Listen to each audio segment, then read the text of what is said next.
Hello and welcome to tonight's show. I am your host, Dr. Jake, and this is The Fake Take.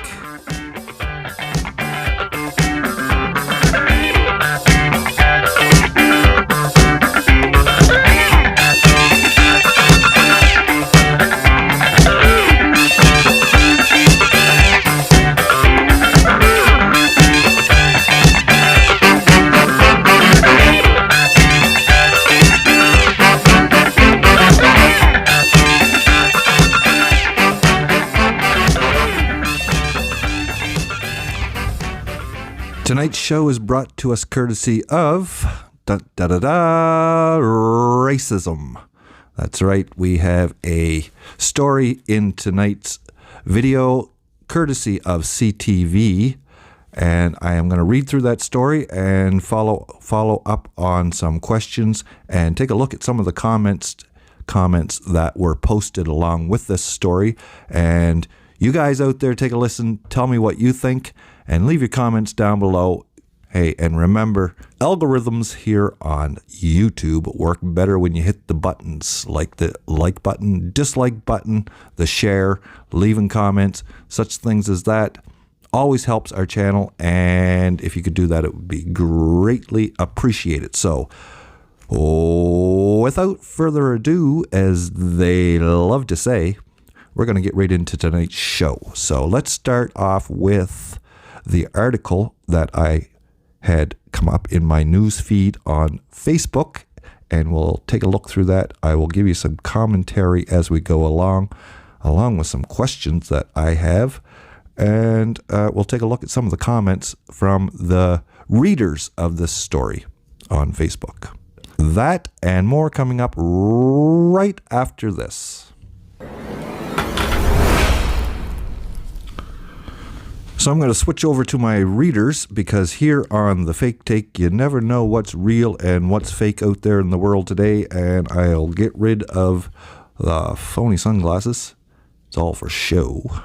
And I'll put on what I really need, which is a reader, so that I can read my own hen scratch that I have jotted down here. But I'm going to bring up the story that I wanted to talk about in tonight's video. Okay, I'm going to read through this story here on my tablet, and I will throw up the story on the screen for you to watch when I do the edit here, and you can read along with me. But the headline is, "Hundreds Attend Rally to Stand Up Against Asian Racism" here in Winnipeg.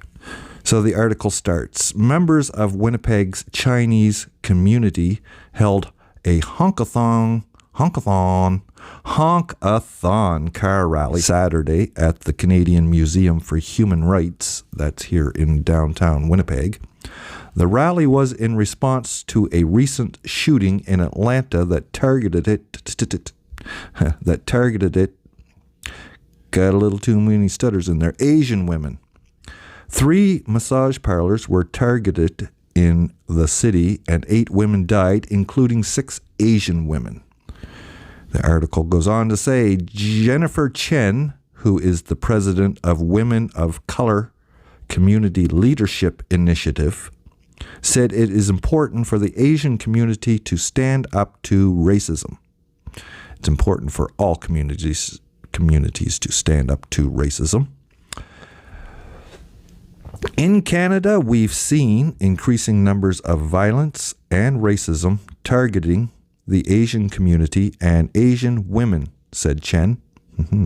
Asian women face different forms of racism on top of misogyny and gender discrimination. She said the rally was to mourn those who have lost their lives, but also to oppose discrimination against the Asian community. Chen hopes the community will come together to stand up against racism. We also want to see our leaders reject any forms of racism and gender discrimination.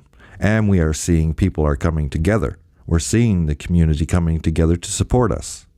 Over 100 vehicles showed up in support of the rally, and even people who didn't know this was happening showed their support. I'm completely surprised. I didn't know it was going on. It's great, said Matt Davidson, who was passing by the rally, sometimes you have to be a disruptor. A lot of the people who attended the rally could be seen wearing white flowers and yellow ribbons. Chen said the white flowers represent grief in Chinese and East Asian tradition, while the yellow ribbons represent sympathy. And that's the end of the short little article, short and sweet and to the point, to cause whatever it is they want to cause out there with these headlines, which we all know what it is they're trying to accomplish: division amongst the people.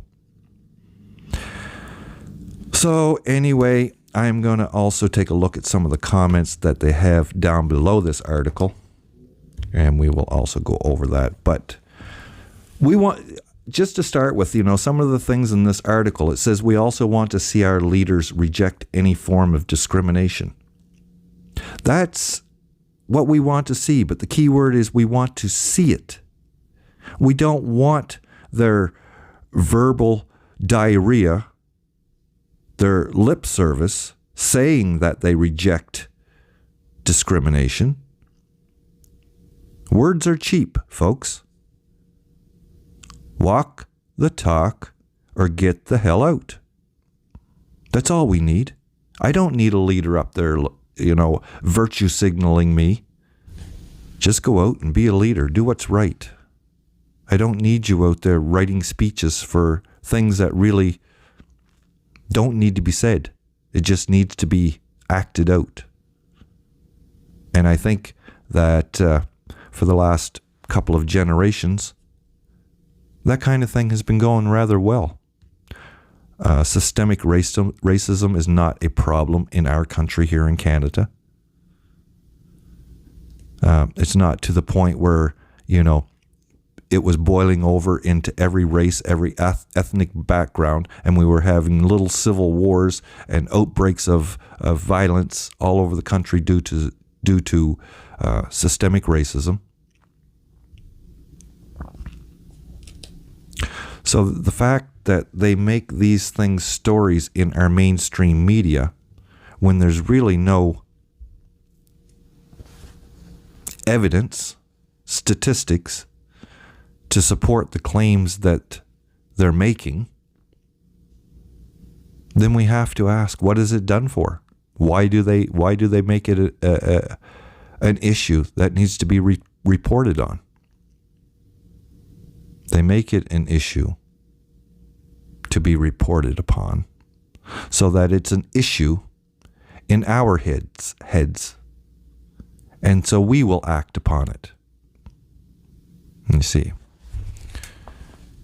they do the programming, and we are programmed.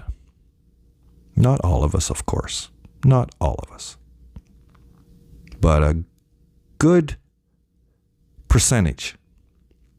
The percentages are high enough of the people that are indoctrinated with the propaganda that it allows the powers that be to get away with what they're getting away with. Because I really don't think that the majority of us agree with the crap that's being thrown at us through our media, through our politicians, our leaders, our entertainers, etc. I think it's just that most of us on the side that understands what's going on, most of us don't have time to fight it. We have families to bring up. We have jobs to go to. We have commitments, Life's busy. And then, of course, unforeseen problems. So, most of our lives is more than scheduled in at all times with a full agenda. So there really isn't a lot of time to put into fighting this system. But we're getting to the point where we are going to have to, or we are going to lose everything. And that time is upon us, folks, and that's why it's most important that more people, talk about these things. Not so much talk about the racism, but talk about the real problems. Who's causing the division? How are they causing the division? How can we fix that problem? Well, we can fix that problem by ignoring them, turning off the mainstream media, calling out our politicians for what they are, opening our minds and looking at the statistics and the data and coming up with a reasonable conclusion that makes sense for all of us. Not just grandma or the 90-year-old that's probably going to die from some other disease or complication anyway, whether or not they get COVID. We need solutions that will protect the most of us, secure the most of us. At this point, all we're doing is securing 0.07% of our population, which is basically the percentage that dies year over year anyway. We're protecting them so that the rest of us feel good about ourselves. Meanwhile, the rest of us, well, a lot of us, are living in troubled times and having a hard time because jobs have been stopped. Businesses have been closed. The economy is down. We have world events happening at a record pace. We have the Suez Canal blocked off. The major shipping route for most of the goods that need to get throughout the world. We're going to see rising costs in all of our goods because of it. China, of course, is still sending us shit while stealing our technology, stealing whatever they can from us. And eventually they're going to use it against us, which they already have. But I mean, they're going to use it against us as in take over, take down, checkmate, game over. Do not pass go. Do not collect any fucking money. Go to hell. That's what it's coming to. But seriously, this article trying to basically say there's systemic racism here in Canada, and it's on the rise, especially amongst the Asian community. The racism that's against them is on the rise. I don't live in Vancouver or BC, where a lot of our Asian community resides, but I'm doubtful that it is at the breaking point that our newspapers and media would have us think.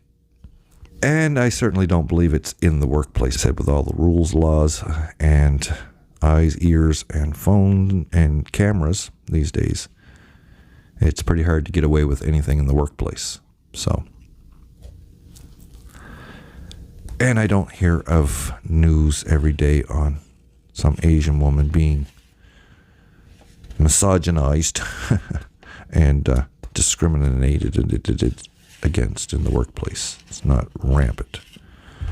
It's only when the media hypes up a leftist political agenda that we see these kinds of problems. I mean, at the rate lefties are going, segregation and lynchings and more will be rampant once again if we allow them to continue. The only thing is we are all going to feel the blade end of the wrath this time. That's the difference. We're all getting it. Do you feel racist?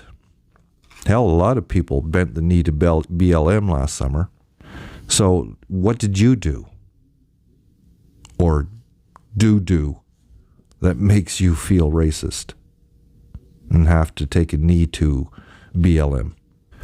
How do you think or view yourself to come to the conclusion that you are so low of a person that you need to bend the knee to the black terrorist group? I watched this and I thought, most of these asshats make stupid comments to others on social media about shit they think they know about. Everything from moon landings to scamdemics And when I realized how many stupid asshats were willing to bow to a mob of thugs, I realized they didn't have enough sense or truth in them to be credible about anything they think or discuss. So, to these asshats who want to bow to terrorist groups like BLM and Antifa and whoever else, then I just ignore your comments. Because your comments are as stupid as your actions. It says here in the article, over 100 vehicles showed up in support of the rally, and even people who didn't know this was happening showed their support. What that is actually saying is, there is a honkathon. Some people showed up to support the honkathon and were honking around. And a bunch of people didn't know what all the honking was about, so they joined in the honk too, because that's what most of us do when we're in the city and out and about. If we see some honking going on, we join in the honking going on. Don't matter what the honking is about. The honking could have been for Christ for all they knew. Didn't matter. Just make some noise. So they honked. It doesn't mean they support what was going on. Yeah, the cause was of no relevance to them. Just make some noise. Asian women face different forms of racism on top of misogyny and gender discrimination.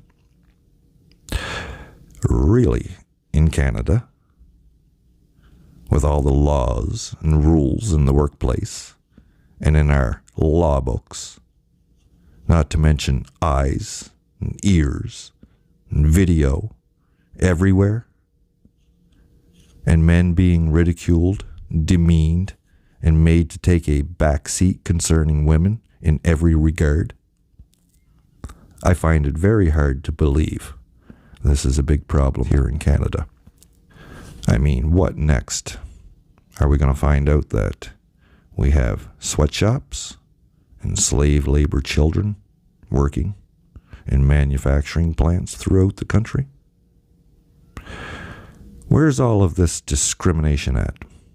Is it happening on the streets? Probably, to some degree. But what is on the streets is not a problem throughout society. It is a problem in small pockets of groups and individuals, usually from poorer sections where crime is higher, etc.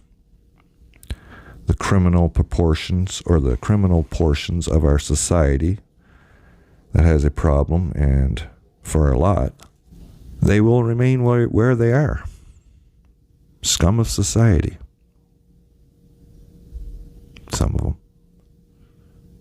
I know we'll all find a disease to pin it to and say it's not their fault. But that's what we usually do when we don't want to take responsibility for ourselves. We make sure there's a loophole for all of us to get through so that we don't have to take that responsibility for ourselves. So I shouldn't say that most of the racism comes from poorer parts of the population, because there are parts of the wealthier community who fall in the category of racist, discriminatory. These individuals can be found in politics, especially in the liberal and Democrat side of things, media personalities, and people with butt-fuck loads of cash. People like Bill Gates, George Soros, Mark Zuckerberg, etc., etc., etc. You know. So basically, the criminals or bad guys are responsible for the racism and discrimination. But basically, the criminals and bad guys are responsible for all of the crap that goes on in our world. That's why they're bad guys. Sounds to me that if you want to end racism and discrimination in our society, then all you have to do is enforce the laws that are already in place equally. Then the criminal elements of our society would be locked up and away from people that they could oppress, or at least away from those that matter. They're more than welcome to go to prison and oppress each other, oppress or impress each other, whichever.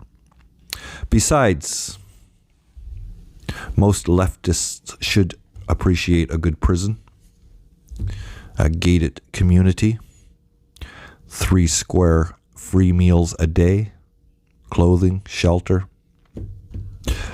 all given to you by your government.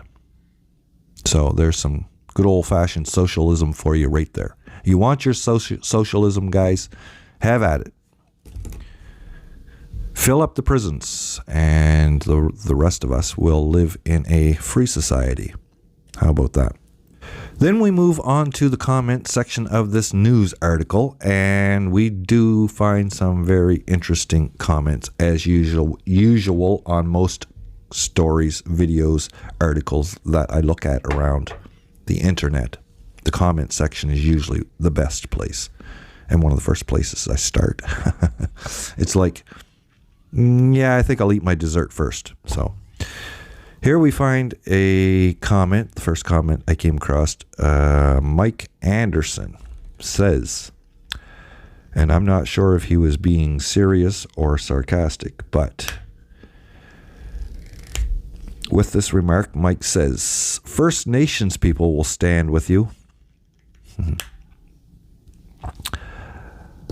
I'm not knocking everyone in First Nations, don't get me wrong.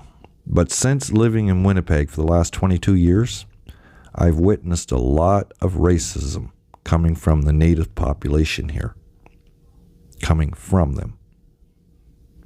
And yes, I've seen some directed at them, but I've seen a lot coming from them. Mind you, I lump those kind in the group of low-life scum, which is a box that holds many different people in it. Whites, blacks, Filipinos, natives, Italian, etc. Not many Asians, though.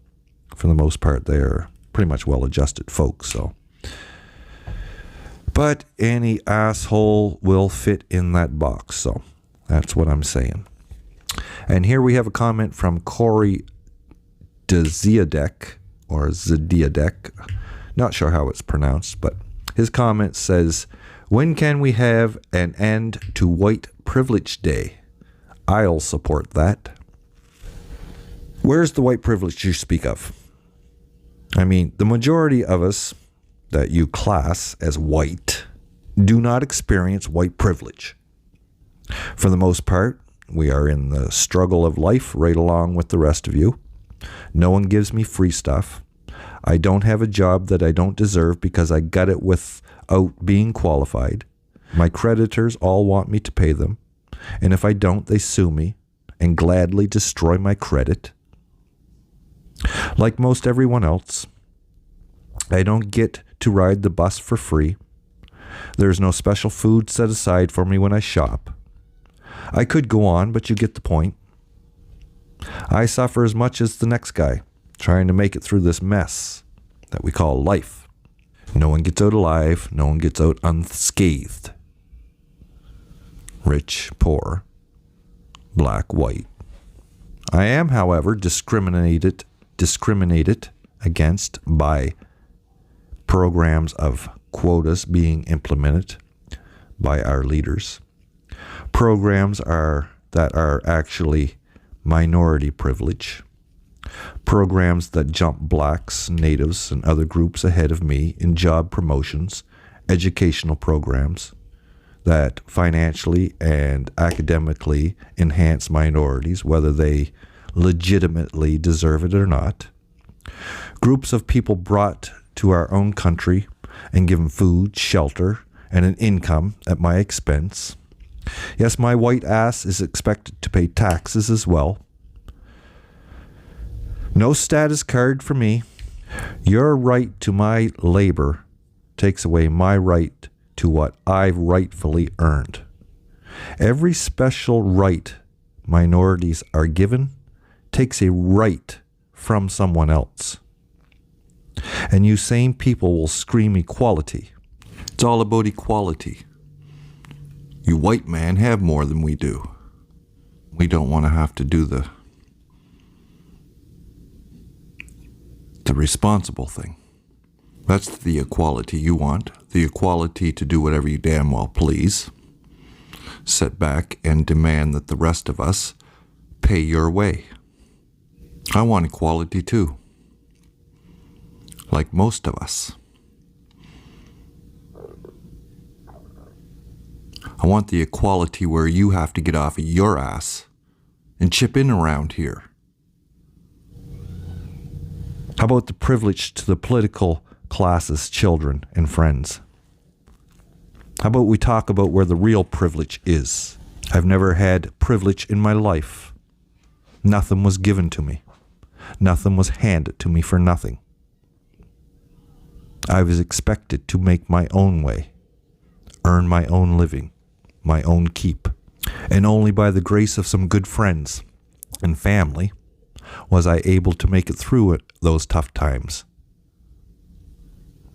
where I didn't have quite enough to make it to the next week, the next month, the next day.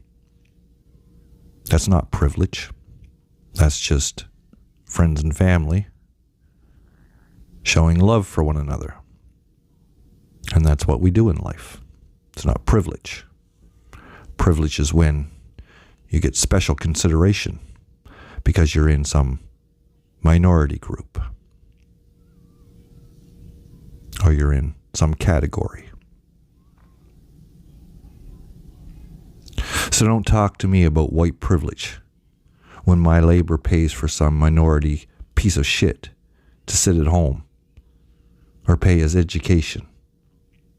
When my skills and abilities have to take a back seat because some quota of minority has to be met regardless of their skills or abilities. When all I'm trying to do is make the most with what little I have, and I get classed as a racist based purely on my skin color. Dr. Martin Luther King would be rolling over in his grave. Judge not a man by the color of his skin, but rather the content of his character, I do believe, is what Dr. Martin Luther King preached. And so many out there want to twist and manipulate, bastardize a good man's words.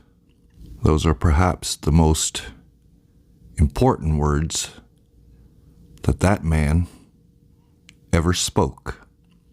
And it holds the test of time. It's true yesterday, it's true tomorrow, it's true today, and forever. That's why we say, talk is cheap. Actions speak louder than words. If you or anyone truly believes any of us get special privilege due to being white, then you might be the racist and the problem. Just stop it. Have a good day.